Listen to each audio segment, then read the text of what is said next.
कि 16 वर्षीय नाबालिग पुत्री पटना के चमन चक थाना रामकृष्ण नगर से गायब है। रामकृष्ण नगर थाना द्वारा लड़की के गायब होने का एफआईआर तो दर्ज कर लिया गया। थाना के पदाधिकारी द्वारा बोला जाता है कि 1-2 महीना में तुम्हारी पुत्री ऐश मौज करके खुद ही वापस आ जाएगी। सर एफआईआर होने के बाद कहते हैं कि आपकी बेटी 1-2 महीने में ऐश मौज करके वापस आ जाएगी। नहीं, गलत है, कार्रवाई होगी। ऐसे पदाधिकारियों पे सख्त कार्रवाई होगी। यह कोई एक छोटी घटना नहीं है महोदय, प्रतिदिन पूरे बिहार में इस तरह का लगातार घटना हो रहा है। नमस्कार, द इंडिया टॉप देख रहे हैं। मैं हूं आपके साथ बिरजू सिंह।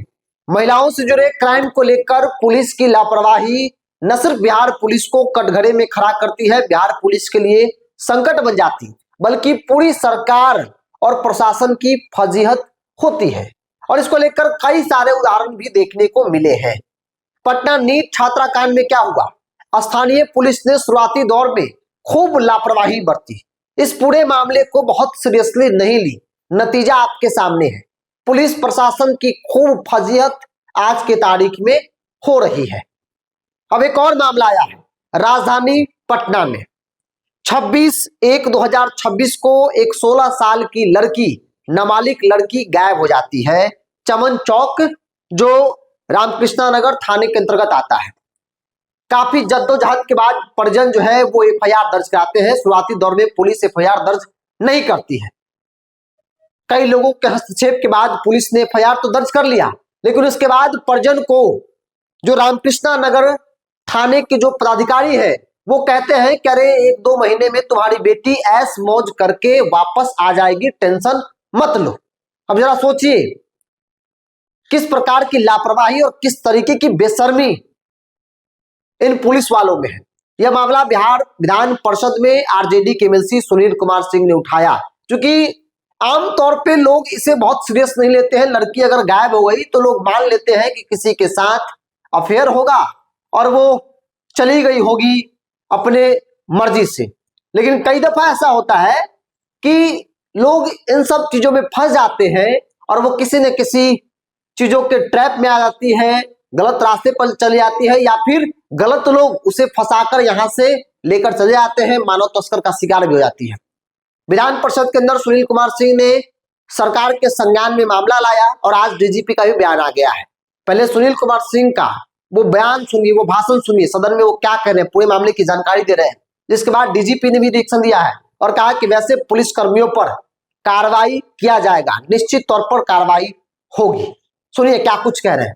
दिनांक 26/1/2026 को अशोक महतो पिता स्वर्गीय बलराम महतो, साकिन रूपनगर वार्ड 4 पोस्ट सेमरिया घाट थाना बरौनी जिला बेगूसराय की 16 वर्षीय नाबालिग पुत्री पटना के चमन चक थाना रामकृष्ण नगर से गायब है। काफी मशक्कत के उपरांत रामकृष्ण नगर थाना द्वारा लड़की के गायब होने का एफआईआर तो दर्ज कर लिया गया। लड़की के पिता द्वारा एफआईआर में गायब करने वाले संदिग्ध व्यक्तियों का नाम भी दर्ज कराया गया, परंतु अभी तक नामजद अभियुक्तों की गिरफ्तारी नहीं की गई है। गुम हुई पुत्री के पिता थाना के पदाधिकारी द्वारा बोला जाता है कि 1-2 महीना में तुम्हारी पुत्री ऐश मौज करके खुद ही वापस आ जाएगी। अतः मैं उपयुक्त वर्णित विषय पर सदन में नाबालिग लड़की को बरामद करने एवं दोषी को सजा दिलाने हेतु सरकार से स्पष्ट वक्तव्य की मांग करता हूं। महोदय, यह कोई एक छोटी घटना नहीं है महोदय, हम इसमें बोलना चाहते हैं कि प्रतिदिन पूरे बिहार में इस तरह का लगातार घटना हो रहा है। सर एक अपराध जमीन विवाद का मामला है, उसको अनुसंधान किया जा रहा है। लेकिन सर कई जगह से इस तरह की शिकायतें आ रही है कि थानेदार को लेकर रामकृष्ण नगर थाना का मामला है। सर एफआईआर होने के बाद कहते हैं कि आपकी बेटी 1-2 महीने में ऐश मौज करके वापस आ जाएगी। नहीं, गलत है, कार्रवाई होगी। ऐसे पदाधिकारियों पे सख्त कार्रवाई होगी।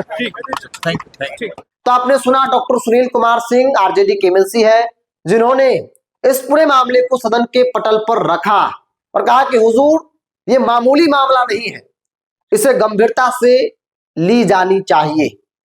मुझे लगता है कि ऐसे सैकड़ों मामले जो गांव में या फिर पटना से दूर के इलाकों में घटना घटती है और वो दब जाते हैं।